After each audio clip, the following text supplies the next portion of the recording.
સીતા રામ રામ રામ એક જ ડાળના બે બે ફૂલડા એના જુદા જુદા લેખ સીતા રામ રામ રામ સીતાજીએ રોપ્યો ગુલાબનો છોડ સીતા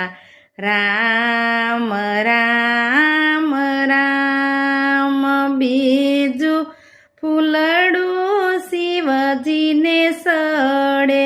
બીજું પડ્યું દડો દડ સીતા રામ